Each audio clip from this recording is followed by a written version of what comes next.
Today on the podcast, we are joined by Danielle Drelinger, author of the book, The Secret History of Home Economics. Welcome, Danielle. Thank you so much for having me. Oh my goodness, I was just sharing with her before we started that, and I have a piece of paper in my book, so I know that it was Melinda O'Hagan who told me about your book. July 14th, 2021, while I was on my book tour, she said, you must listen to this book, The Secret History of Home Economics. So I did. I've listened to it twice. I love this book. And as we started our connection series this year on the podcast, I was like, oh my goodness, I really want to have Danielle on the podcast. She is a national rewrite editor for Gannett USA Today Network and the author of the critically acclaimed book, The Secret History of Home Economics, How Trailblazing Women Harnessed the Power of Home and Changed the Way We Live, published by W.W. Norton. Danielle, thank you so much for joining us on the Organized 365 podcast. Can you please share with me why you decided to write the book, The Secret History of Home Economics? Certainly. Well, so it wasn't premeditated, if that makes any sense. I was working in New Orleans covering education, and I was applying for a journalism fellowship that I knew would give me the opportunity to start working on a book. So, and I mean, I'd always wanted to write a book. So I was thinking, but the question, right, is like, okay, what is the book going to be? And I couldn't write a book about New Orleans education because that book, like the post-Katrina education book, had already been written by what reporter had previously been in my job named Sarah Carr. So I thought, well, what should this book idea have? And I thought, well, it needs to be big enough to sustain a book. It should have something to do with education because I cover education. I wanted it to have something to do with race, gender, and class because it felt like otherwise it just wouldn't be relevant. History, because I read a ton of history. And the sort of X factor in it all was this journalism fellowship was at the University of Michigan, and they have a culinary collection in their library. And somebody at the fellowship had mentioned it to me, and I could just like see myself light up, right? So I thought, I want to use that collection. That would be neat. And also, I cook a lot, right? Like these are things that interest me. And after a few weeks of just sort of keeping these parameters in my mind, I thought, oh, home economics, the school class that used to teach girls how to cook. Perfect, fits everything. And my first thought was, why isn't this back by now? Because I was thinking of all the trends of, the preceding decade, right? Everything from craftivism and the revival of career tech education to, Project Runway and like the DIY, mason jar aesthetic, right? And I really didn't know much about the subject. And the very first thing I learned when I started researching the history is that one of the founders of home economics was the first woman to go to MIT. And I just immediately knew from that moment, I was like, oh my, it totally blew my mind, right? And I thought there must be so much here that I don't know, that nobody knows. And it turned out, to be true. And, the funny postscript to this, discovery story is it took me months on end to remember that my mother went to college for home economics and journalism. And she worked for General Foods when I was a kid and worked on marketing campaigns for Jell-O and Kool-Aid. And so I just completely forgot until a few months in. And I thought like, wow, the apple didn't fall far from that tree, huh? Yes. So, I mean, as I was reading this book, I got a family and consumer sciences, so home economics degree from Miami University in 1994. So Oh, pretty wow. recently. Yeah. And I actually went to New Orleans, I think it was 1992, for a family and consumer sciences conference, a home economics conference in New Orleans, which is interesting. But I'm a fourth generation female college graduate, and every single Wow. woman got a degree in a version of it that is represented in your book, a teaching degree, a home economics degree. It was the only thing that was allowed until my mom went to college and she got an art degree, but it was art education. Right. And it wasn't because they wanted to do those, like my great grandmother got a teaching degree. She never taught. She didn't even like children. But that was the only thing she could get. And then she was like an entrepreneur. She owned her own businesses and things. I've already reviewed your book and my history in a different podcast, so we won't go there now. But yes, I remember getting my family consumer sciences degree. We had a lab school. We learned about when they used to have actual babies in lab schools overnight. Like, it was just fascinating to read all of that in your book, because it was like reading my own history of what I had learned.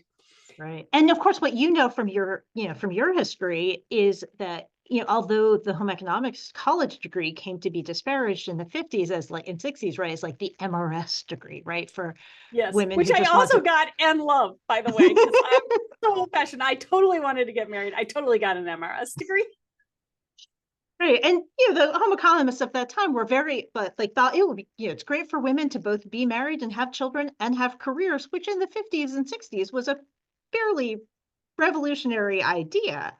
But yeah, before that, it had been one of the few college degrees that women could get. And they folded all sorts of stuff into those degrees, business, Yep. electrical Yep. engineering, chemistry, right? But because these were the ways that they sort of snuck women into being able to study those subjects. Yes. Yes. Okay. So before we get too far, one of the uniquenesses of the Organized 365 podcast is whenever we interview somebody, we find out who lives in their household with them. Just helps us Love situate this, them in the yeah. world. So if you wouldn't mind sharing with us who lives in your household with you. Okay, so I am almost, how old am I? 47 years old, and I live by myself with my two cats, who, are entertaining and do not bring in any money. They are what Lily Muller Gilbreth, a business consultant and erstwhile home economist, they're what she would describe as 100% parasites.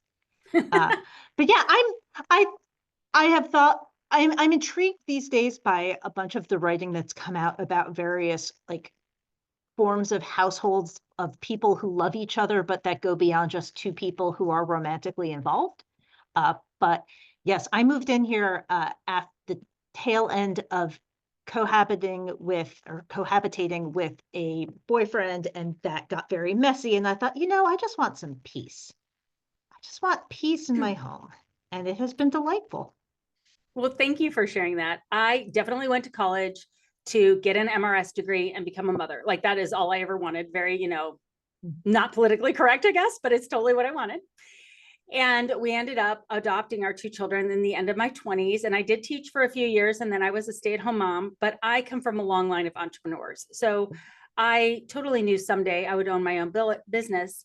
And I'm in the process of getting my PhD. And I Oh, have good for to you. say, your book was part of why I decided to go ahead and go for it, because there's just so much research in there and so much knowledge. And like Lillian Gilbreth, as you mentioned, and I realized that when you write a book like you have, or you're in the academic audience, the work that you do, Lillian Gilbreth's work has lived on way beyond her. But there are Yes. many authors of traditional books or companies like mine that help you get organized, that literally all the ideas that I have will die with me because they're not in academia. And Yeah. once they're in academia, they will live on. And what is interesting, and we're going to get into your book, but just so you know a little bit about me, as I've been studying this PhD, what I realize is almost all of the housework research that's been done in the last 40 years is through a feminist lens of men aren't doing enough in the household. So they only look at married couples, which as of today is only 29% of the US population, married couples with children, which means 71% of people are not Right. represented in the studies. You are not represented in the studies. I am no longer represented in the studies because my children are grown. So we would not be in the literature today. And so I think that we need to kind of go back to Lillian Gilbreth when she was a functional productivity expert. Right. And she was looking at how do we do less work and how do we do it more efficiently so we can do like she did, get a PhD and, run a business and everything that she did. I could talk to you about the secret history of home economics for days. And I encourage everyone to get at least one copy of the book. I have the physical book and the Audible copy of the book. And this is what got me really started in thinking about, like, how can I take what I have learned in my business and make it bigger and bring the leadership aspect of women in the household back into the conversation. It's such a he said, she said conversation right now that if there's not a he in there, then that the whole point is moot. And also, the more I talk to women, they would like more help in the household if they are Right. married, but they don't want to give up their leadership role. They really don't want to like just give it all up. So I'm going to give an outline of kind of where our conversation is going to go. I'd like to touch on 3 concepts you present in the book in the rest of our interview. And of course, I'm fine to rabbit trail wherever you want to go. So one is the origins of housework pre-World Wars, especially how laundry was outsourced. I think that's so interesting. Next, the essential role home economics plays in the wars and the science of food, especially, which, as you mentioned, is one of the reasons why you kind of got interested. And then the deliberateness in the 1950s of creating the stay-at-home housewife picture and what we now think of as a stay-at-home housework wife. And I guess I'm tucking a 4th one in there. Lastly, I'd like to know how your book has been received and where you think we should go from here. So number 1. Okay. Great. I did not know this, and I think is relevant for our discussions. I was shocked to learn that during the Lake Placid conferences, discussions were already surrounding the idea that women did not want to do laundry and were encouraged to send it out. So I could read your page if you want. It's page 29. Because I just thought, oh my gosh, they were outsourcing all the way back then. Oh, yeah. So it says, there was nothing sentimental about washing clothes. They said, send it out to the laundry and improve training, working conditions, and sanitations for the professional laundresses, because they wanted to be with their children and they wanted to be educating their children. So even they wanted to outsource this. This was 100 years ago. So what stood out to you as you researched housework in the late 1800s and the early 1900s? Yeah. So I think what fascinated me was the role of changing technologies and changing economies in what housework looked like and who did it. And I got a hint of this idea way on back, well before the book, when I read the book Never Done, which I'm sure you've read, by Susan Strasser, which is a history of housework. No, it's so good. Gotta write it down. It's Never so done. good. Okay. And think about these households. You have to think about these households towards the end of the 19th century. So many people didn't have running water. Right. Whether you were out in the country or you're living in a tenement apartment in a city with a whole lot of people in a small space, and for those people would have to go out downstairs to the courtyard to get their water from a pump. How are you doing laundry? Outside. Some people still had to do it at home, but there was a big business of sending your laundry out the same way that there was business in buying food on the street.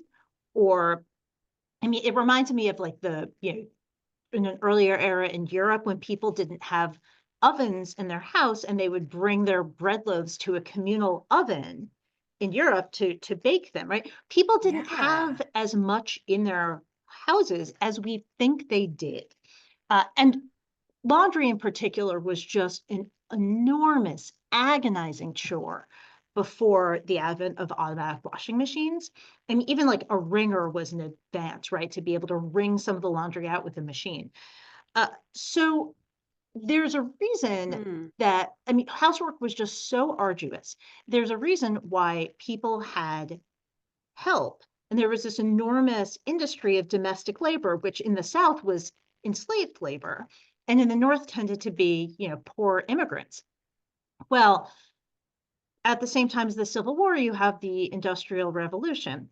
So you no longer have the enslaved labor in the South. Up north, these young women who had been working, in service were working in factories, right? Where then they themselves were not keeping house in the same way that people imagine.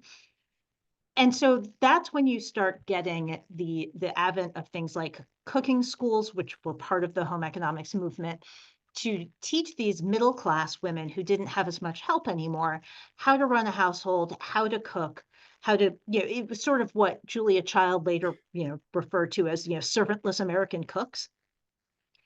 At the same time, you have technology coming into the house to make some of these tasks easier. So you have, you have Ellen Swallow Richards, who was one of the founders of the field and the first woman to go to MIT.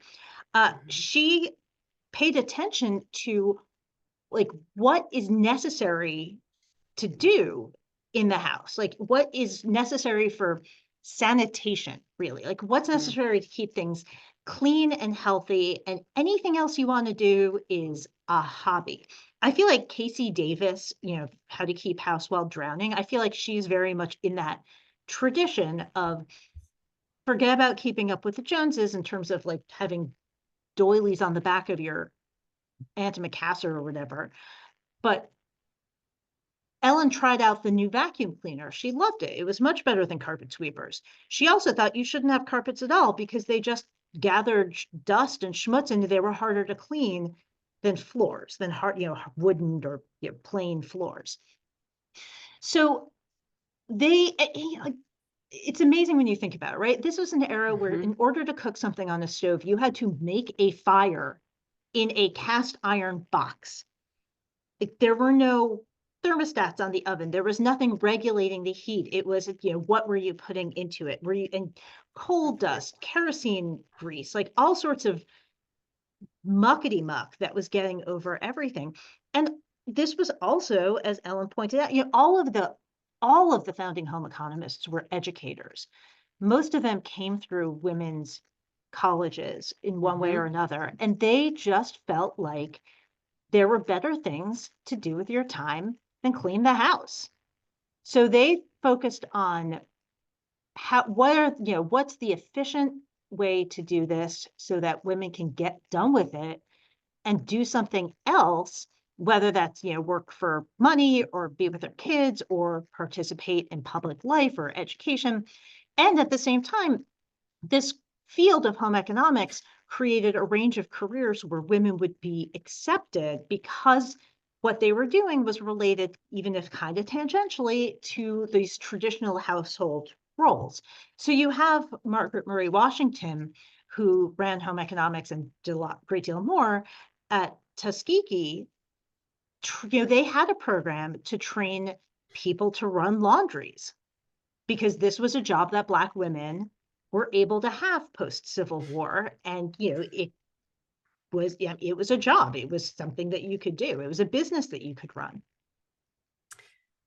I was talking to someone in a different PhD program. She's Black. And she said, I love me and my fellow Black friends, love watching the YouTube videos of white women about their housework because she said, Black women have never had a choice. Like, this is like not even optional. Like, we don't have to be told how to, like, we just know how. We've always done housework. Housework has always been done. It's not like, oh, what was me? I have to do housework. They're like, this is just like table stakes. Like, you just do housework. And so there is such I love that you really pointed out, we didn't have running water at home, how you would make, these are things I didn't even pick up as reading your book. Now I feel like I have to listen again. And we always have the bias of our today. We think we could put that back 100 years in time. There is work that needs to be done. Visible work, invisible work, paid work, unpaid work, always has been, always will be, in all industries everywhere. Right. The idea that work that is done at home, is it a work or is it a hobby? I love that you mentioned that. It's funny, there are a lot of things that I just say or taglines in our company that you're saying. So our audience is going, oh, that's Lisa says that. Oh, Lisa says that.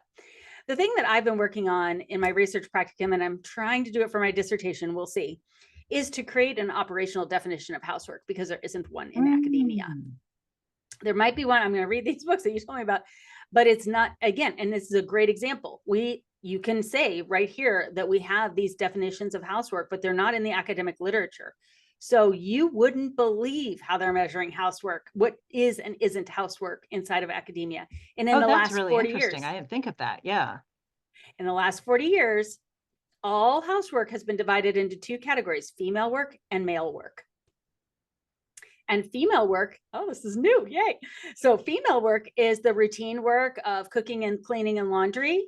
And male work is the occasional work of household maintenance, yard work, gardening, things like that.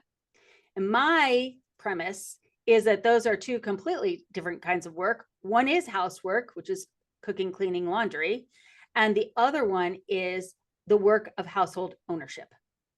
And Oh, yeah. because and because when we study married couples with children, they almost all are homeowners.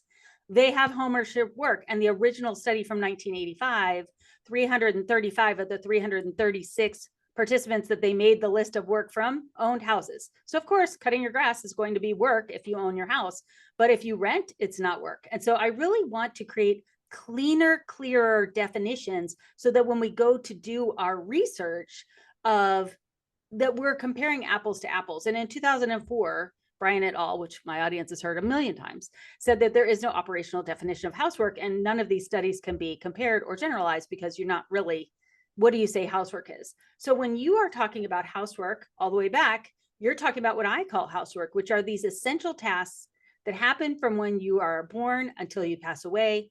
And my observation is when you're a child, somebody does them for you. And as you get older, someone does them for you again. But in your adult years, you do them for yourself, which is cooking, cleaning, laundry. Or, or you hire people to do them for you as But they well, have to be which done, and they they have follow to you be on done. vacation. Yeah, they have to be done. They are of the person. You have to do them. Right. And I feel to clarify just in case this doesn't go without saying, the early home economists didn't think there was anything like magical about women that meant that they could or should do these tasks. They just knew that these were the tasks that women and people of color had been doing, and they were looking to empower women from there, just very practically from where they were.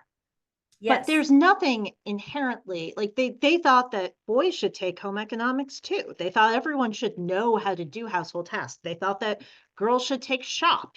They just would. There is these have become gendered tasks, but there is really nothing inherent. Your uterus doesn't sweep the floor. correct.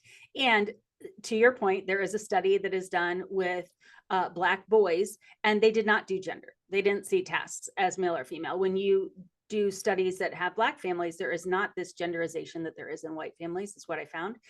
However, it's really good for a man to get married because there are studies that show that when a man gets married, he loses 5.5 hours of housework per week.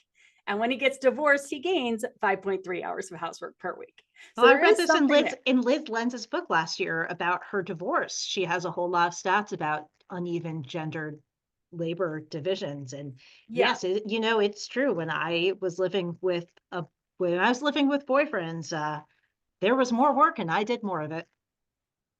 Yeah. And, I don't want to argue about who's doing what and how, like, I can't solve marriage problems. I can't solve like world peace and all of these things.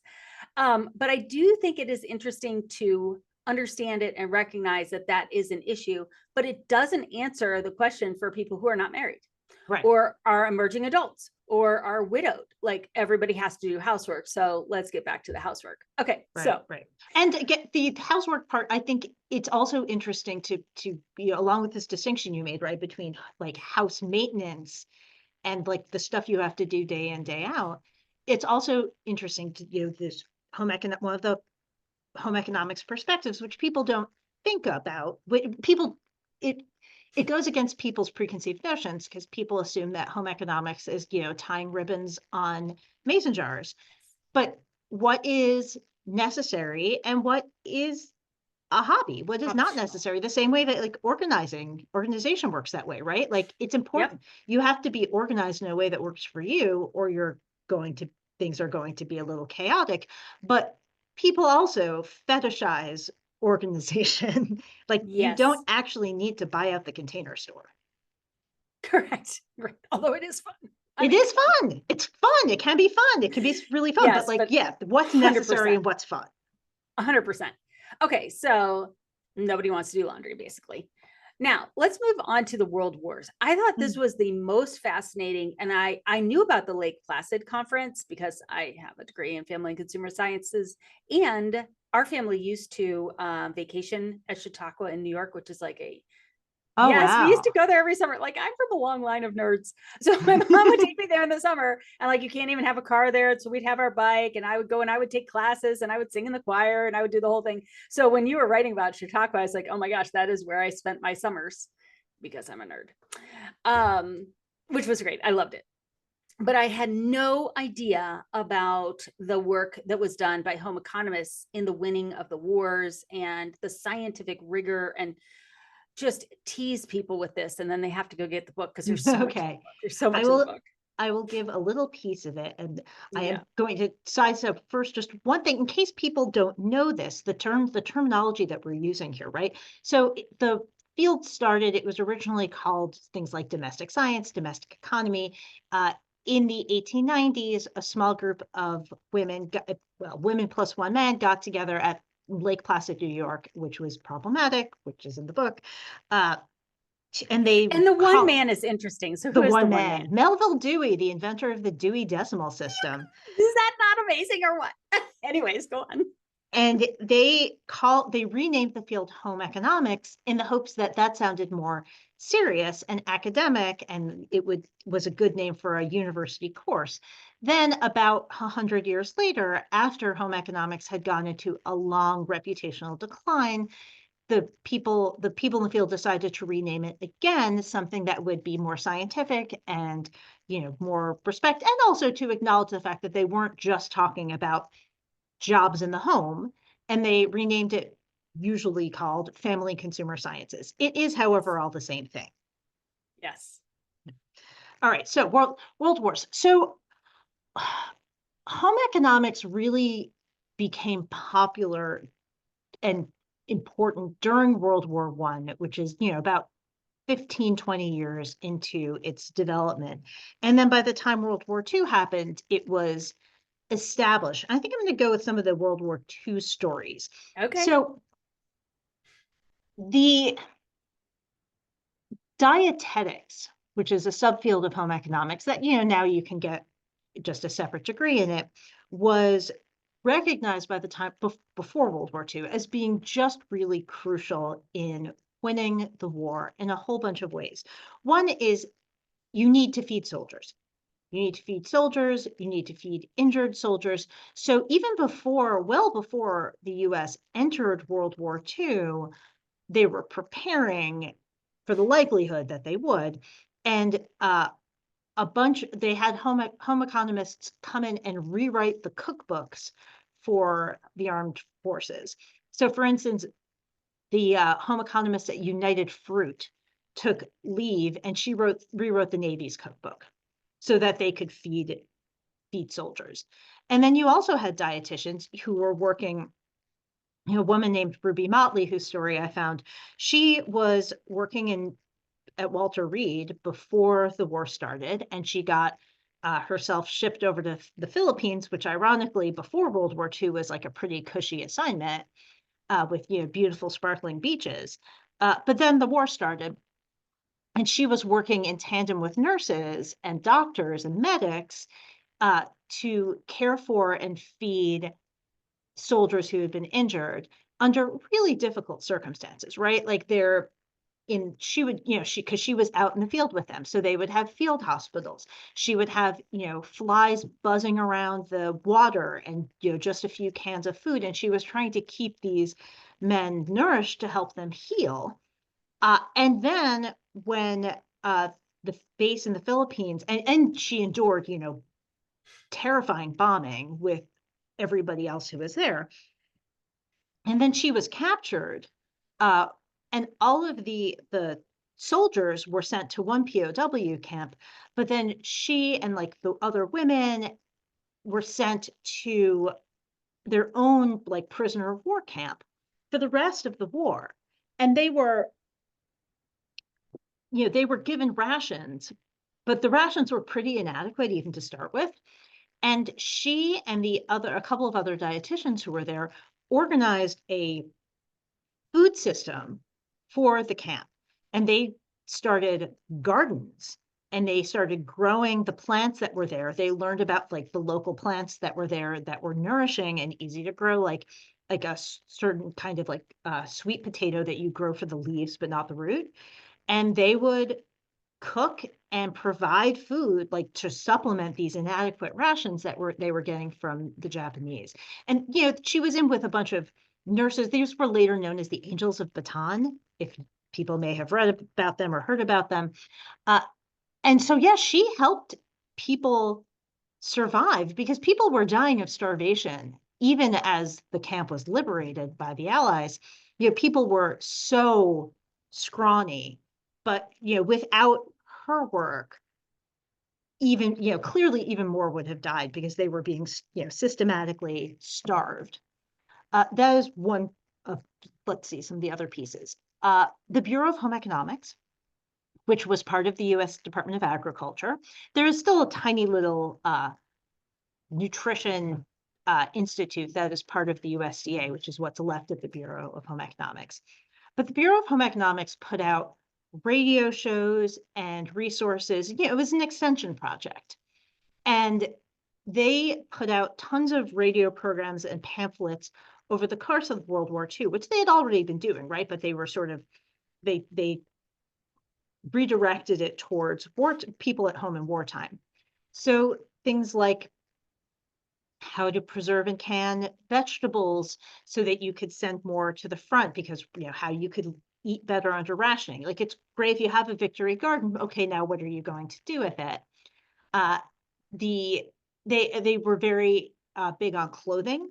So they had, here's how to cut down a man's coat to make clothing for kids. It was very much like a mend and make do attitude. And my favorite project that they did was a clothing design program, because all of these women were now doing jobs that had been that they had not really been allowed to do before, that had been men's jobs, right? So factory, lab work, farm work, all sorts, like mechanics. And what were they going to wear? And, women who had these jobs, like farm workers, and one of the women involved in the project had grown up on the farm. And she said, like, I would just have like some old outfits that I would wear to do the work in the fields. But none of this was ideal, right?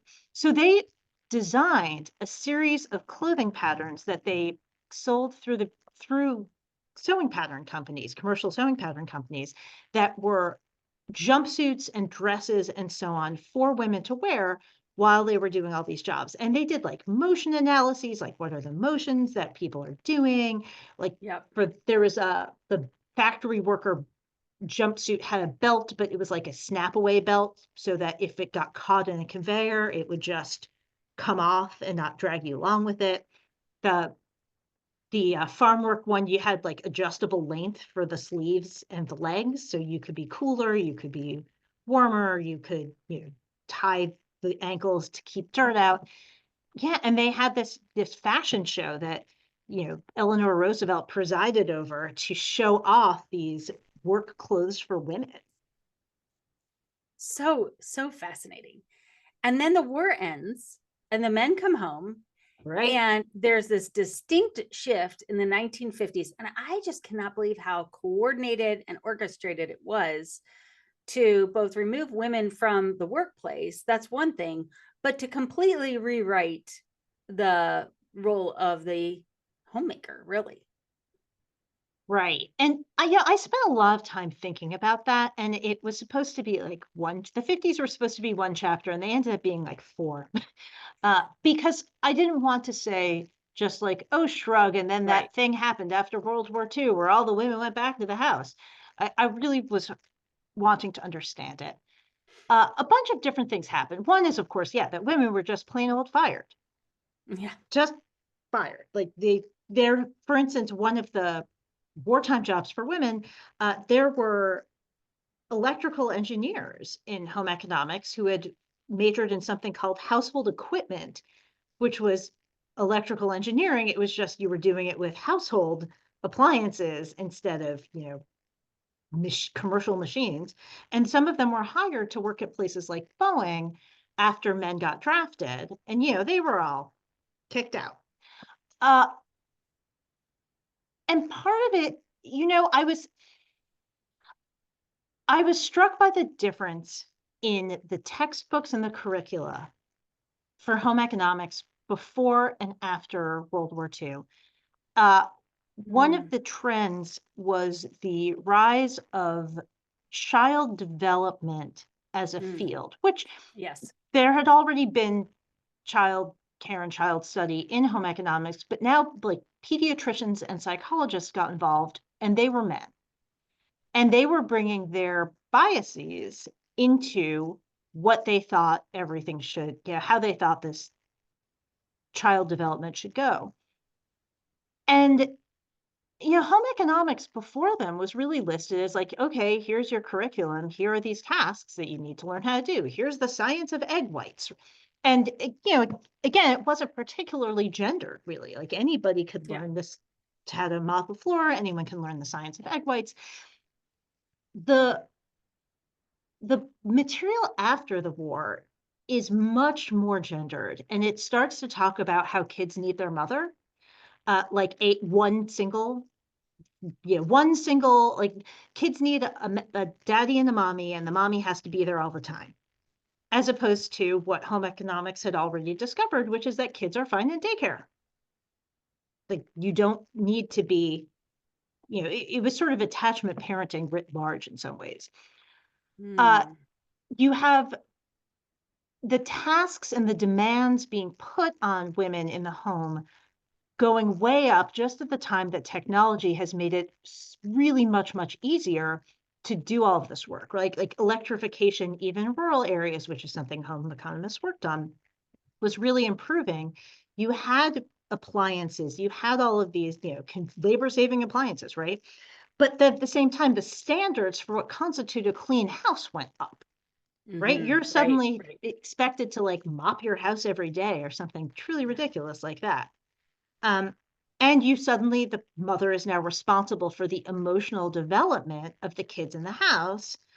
And people are writing about, the interpersonal relationships, which, great, interpersonal relationships are really important, but those are also something that is never done.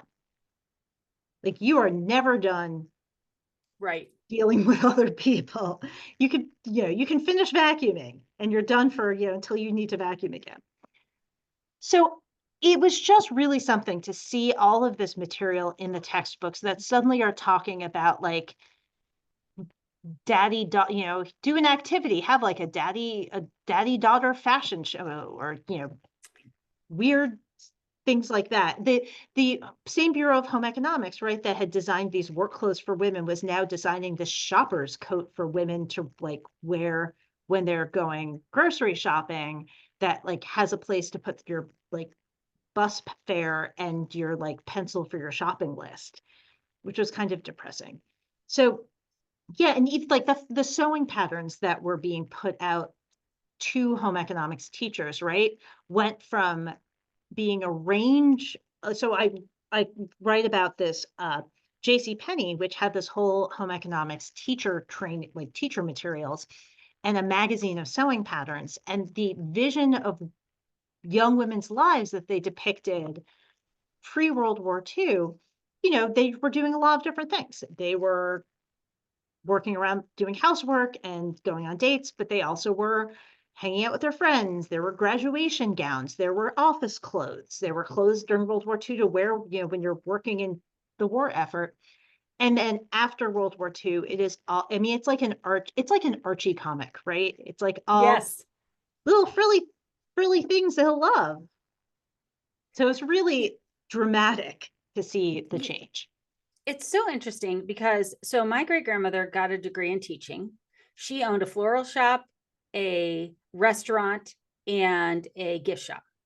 My grandmother got a degree in home economics, which would have been before the 50s. So she got her degree in, probably during the wartime or right as the war was ending. So it would have been a home economics degree. She went away to a college that you mentioned here in Missouri, Stevens College. Oh, That's where my grandmother went. We're from the Ohio area. So she went to that school, got a home economics degree. And she actually did start a company where they would mail from her basement the fabric and the thread that you would need to do a pattern. So she had like all this thread in the basement, and they would cut how much thread you needed and then mail it to people. Was one of the businesses they had. They had many businesses. And she very much was an economist. Her husband was a accountant. And when he died of a massive heart attack when my mom was 21, yeah. she kept doing the accounting. She just kept the business going. And they Right. got remarried. My mother got an art degree, as I mentioned. So I went to school, Miami University. I got a family and consumer sciences degree. And I did not realize this until you were talking right now. It was an early childhood degree. I mean, I went for an early childhood degree, but they called it family and consumer sciences. And there was not a lick of anything other than early childhood. It was 100%. Every single class I took was early childhood and Interesting. education. I didn't have any. And I'm like, oh my gosh, I have a family and consumer sciences degree, which is only early childhood education. I live in Cincinnati. I went to Miami University. I'm from the Akron, Cleveland area. But the University of Cincinnati had the Artlet Center, which was one of the first daycare centers and training for early childhood all the way back like in the 20s and 30s. And also they got a Rockefeller grant and they started training Black women in that school, and they just didn't say anything about it so that they could do it because it wasn't something you could like do. I mean, Rockefeller was fine with it, but the world wasn't fine with it. So that's something that people don't realize, that Spelman grants were Rockefeller grants that primarily went to Black families or Black women who were going to school.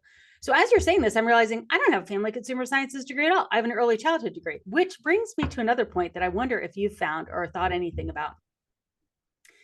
As I'm now getting my PhD, I'm researching a lot more the early childhood developmental psychologists. Of course, you have Eric Erickson. Man, is he a funny guy. He totally rewrote his name. He has a Montessori degree. He doesn't even have a psychology degree. And he has all of the developmental psychology. He's like, I'll just do whatever I want. And like, we all follow him. There's Piaget, who I learned a lot about. But really, we don't have development beyond children. There aren't really adult development theories. Erickson has them into adult, but I have not. So I keep saying on my podcast, no one's told me yet. Levinson has one, but it's really only 40 white Harvard guys that he researched, and they were all 50 and under. So how can you have an adult theory that only has half of the current lifespan? So I was wondering, it really is. I got an early childhood developmental child degree, and then I got an elementary degree on top of that. And now that you're talking, I'm realizing that even the degree that was offered that was called family and consumer sciences wasn't by the time I got it in the 90s. Yeah. Well, what that speaks to, I think, is the atomization of the field. So the sub-disciplines of home economics all became successful, and places broke off and started their own programs. So that might Nutrition. be, fashion, nutrition, fashion design and merchandising, early childhood, hotel management. That was a home economics project. If people have ever heard about the hotel management school at Cornell, that is part of the Human Ecology College, which used to be the Home Economics College. And so one of the problems that the home economics field has had in the last, 40 years has been the success of these subdisciplines. So people belong to the, I can't remember what the American Dietetics Association is called now, American Association of Nutrition and Dietetics, maybe. They belong to that. They don't belong to AAFCS, the American Association of Family and Consumer Sciences. And similarly, when I went to Western Michigan University, because I indeed got the journalism fellowship, so I was in Ann Arbor, and I drove across to Kalamazoo to see what their program was like.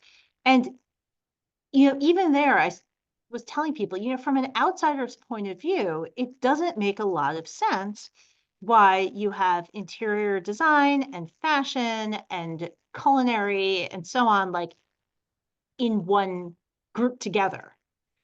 And in fact, some of the people, some of the students, some of the professors didn't get it either, right? The interior design people said, like, we don't really know why we are here. Most of what we do is commercial interior design, right? Like offices. The fashion students were saying they wished they were part of the art school. But what people have told me is that they think that the mindset of family consumer sciences / home economics is still valuable, and it is one that is more holistic than any of these individual disciplines that, takes a larger network of factors into play, and that, when at its Mm. best, looks at both the macro and the micro, like the Mhm. structural and the Yeah. individual. I mean, it's a very optimistic philosophy. I was asking, like, what's the difference between home economics and social work? And I was told, like, social work is fixing problems that have already happened, and home economics is trying to build people up so those problems don't occur in the first place. Interesting. And, it can be seen as just plain bootstrapping, or it can be seen as like, oh, like, let's look at the larger factors in society that cause poverty and like, let's combat poverty where it starts. Let's also teach people how to, eat more affordably so that, but yeah, it's like when you think about people who ideally the early childhood students are also learning about other factors in families' lives that Mhm. affect what happens with early childhood development. That all said, it is something of a harder sell, especially because and some of those parts are just gone, never to come back, right? Hotel management Yeah. is never going to be part of home economics again, Right. or as marketing for that matter. There was a huge number of business home economists for decades, and these were great jobs, and this is the job that my mother had, but that's before women could go to business school, and now they can Right. go to business school. You are putting language to a lot of the concepts I've talked about and never been able to articulate. It's so fascinating to Oh, listen to you wow. talk. Um, you've covered a lot of I love the whole book. You guys have to listen to the whole book. Some of my favorite parts are the things that really stood out to me that I wanted to hear you talk about, but I would love to give you some time to tell me what is, a section of the book that you would like to dive deeper into that maybe really surprised you when you researched it, writing the book, or people might miss it the first two times Hmm. they listen. So I need to know the third time I listen. You know, what nobody ever asks me about, and I understand why not, because it's most of the way through the book and it's niche, and you have to be able, it kind of requires a certain amount of understanding of everything else that has happened, such as how home economics responded to second wave feminism, which was with great enthusiasm, enthusiastically embracing many of the concepts and, addressing things like divorced women who were, left almost penniless because society doesn't respect work that isn't salaried, even though it is work. Uh, what no one asks about is the textbook trials in Alabama in the 80s. And I bring it up because I really feel like it is like enduringly relevant. So what happened the for those who weren't terribly conscious at the time or, alive at all, uh, Right. the moral majority, the Christian right, really rose in the early Reagan era, in the early 80s. It was a reaction in many ways to feminism and other like cultural liberation movements and, belated response to sort of just the 60s in general. And so it's, people who were socially conservative and had, a particular Christian worldview wanting to make this, wanting to have more people following their vision of the world. And they, in Alabama, in a particularly conservative federal judicial district, or actually, sorry, it was state, it must have been state judicial district, uh, the moral majority sued about to block a number of textbooks, and including among them were home economics textbooks. And Hmm. they argued that they unconstitutionally promoted religion, and the religion was secular humanism. Uh, and this moral relativity, and because these books were talking not just about how to mend your clothes, but what are your values, what do you think about issues in the world, like this was had gone was like talking about all this like interpersonal uh, 70s stuff, to lack of a better word. And they certainly were saying things like, talk to your parents. What does your religious leader think? They weren't saying like, don't listen to grown-ups, but they certainly also weren't saying the Christian way is this is the right way to go about everything. And so they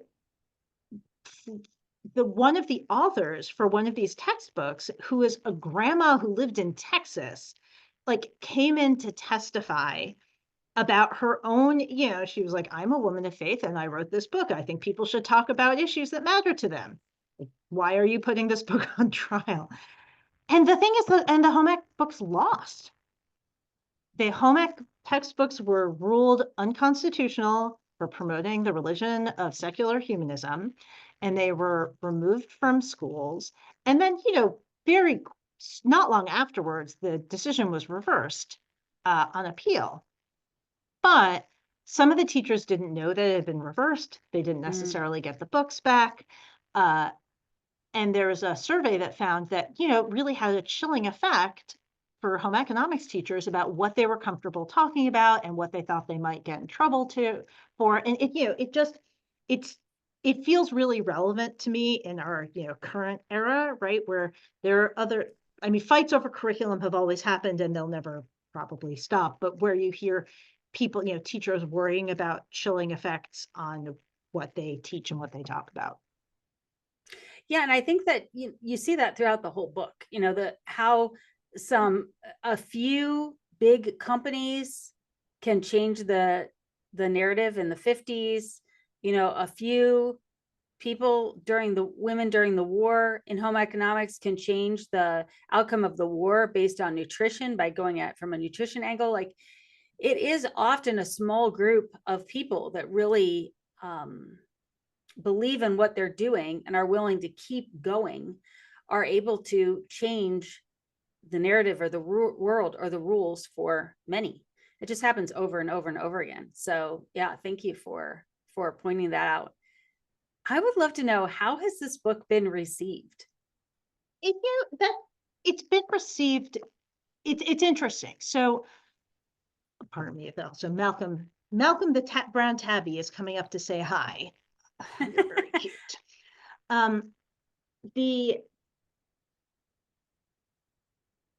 First of all, a bunch of people have read it, which is great. Towards in the end, I write about how to bring home economics back, which I did purely because everybody I talked to who wasn't in the field, right? The whole years I was writing this book, I said I was writing this book about home economics, and people would say, oh, what happened to that? We should bring that back.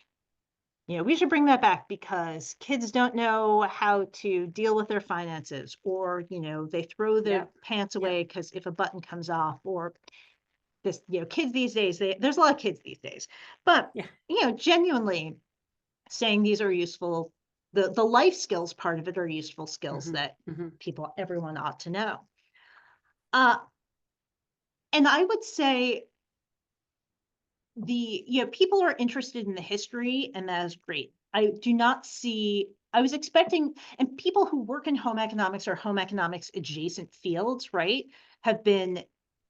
who are maybe, well, the ones who talk to me are like, we should do things differently, right? We need to shake things up. I, for instance, recommend that they change the name back to home economics because nobody knows what family and consumer sciences is. Right. Like, the number of times I have been like by somebody, next to somebody at, say, a conference, and the bartender at the hotel bar says, oh, what are you here for? And I say, oh, we're here for a conference for teachers of family consumer sciences. And the bartender says, what's that? And they say, well, it used to be home economics. Like, I could have titled the book, it used to be home economics. Yeah, right. So those people are all really excited, and they're excited about ideas of, just continuing to emphasize the macro connected to the micro vision and this holistic vision of the field. I've been surprised that the waning establishment has, I really did think that AAFCS would be like, we should change the name back to home economics. What a great idea, which they did not. But I also myself I don't have a dog in the fight of who teaches these skills or where people learn them. And certainly there's an enormous number of resources and ways that people learn these skills that and enter these careers that are not part of the traditional home economics field. Like the Emily Oster's book, The Family Firm, is very much in the tradition of William Muller Gilbreth's, like bringing business thinking to the household. And people read that, right? So I myself, I mostly just wanted people to learn the history, and I've been excited about the renewal of knowledge of Margaret Murray Washington from Tuskegee, who was like the number one person I really, really wanted to highlight, because she was, I mean, when she died 100 years ago, she was one of the most famous Black women in the world, and then she was completely forgotten. So Yeah. it's been exciting to bring recognition to some of these, great figures. So just to close this out, I'm looking for what theory I'm going to use for my dissertation. And when you look at the, yeah, thanks. If you think of anybody, feel free to email me if you think of any. And so when I look at the theories that are utilized in housework research, economics theory goes back to the 1800s and is consistent all the way through. The economic theory goes all the way through. There was the productivity and organization theory with Lillian Gilbreth, started 1800s, and it really phased out about the 50s and 60s, and then was picked up by multiple feminist theories and also theories of power, like who's in power and people who aren't in power are doing more work and things like that. But when you talk about home economics and you talk about economic theory, what I have been saying lately is that the household manager is responsible for 68% of the US GDP. So household spending is 68% of the US GDP. Taken that way, the head of the household is the largest by money small business in the world. And so we all are home economists. Every single one of us that have our own households, especially in the United States, you are what moves the entire United States, which moves the entire world. It is our power of the purse that does everything. And so while you can say that the work that we do at home is unpaid labor, truly you could say, people in all kinds of organizations, CEOs get paid to be a CEO, but they aren't trading their time for dollars. They aren't like doing the service that their company offers that is bringing in the money. They're being strategic about the direction of the company. And so in that way, I'm trying to have us all realize that we are all home economists. We are responsible for the largest pot of money there is in the world. And the more that we can be efficient and productive and proactive in our homes, the further our money can go, and we can use our time for what we're uniquely gifted and created to do. And we can bring other things to the marketplace that we can be paid for, or can just be a contribution to society that we couldn't have done if we were just too busy, ironing our linens or things, these made up things that we think we need to do in our households. So when you look at it that way, we're all home economists. That is interesting. And what I immediately start thinking about is, and this is not necessarily to help you come up with a theory, but one of the tensions in home economics was thrift versus consumption. And, you had from 1920 or so onward, you had home economists working for corporations that, Betty Crocker was run by a team of home economists. And they saw themselves as being consumer representatives and consumer educators, but they also were being paid by people who whose goal was to sell a product. You mop your floor more times a week, you're buying more Mr. Clean. Yeah, I live in Cincinnati, Procter & Gamble headquarters. I'm well aware of everything that's being sold to consumers. Right. So, but at the same time, you had people who were working on thrift and consuming less, which continues to be, a thrust in home economics today. And so, it's sort of a piece of that larger economic question of, if we have an economy that's based on consumption, what happens when we are saying, wait, we need to be consuming less for the planet and, for consuming less physical things, but not necessarily maybe you're consuming more courses, more audiobooks, more content, more knowledge. Right. Like we're all True. going to consume things. Right. Right. And we are all minimalist in some areas and maximalist in other areas. So I like to say, whatever your passion project is, like buy all of it, have all of it, get all the containers that organize that, but then be minimalist in everything else that is not your passion. You don't have to be maximalist in every single thing. And in that way, you balance your own home economy. That makes sense. Yeah, that's really Mhm. interesting. Yeah.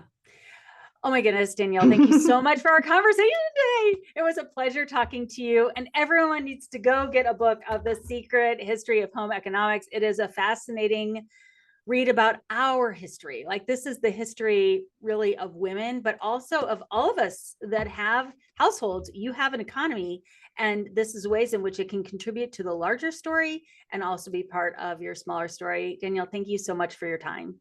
Thank you so much for having me.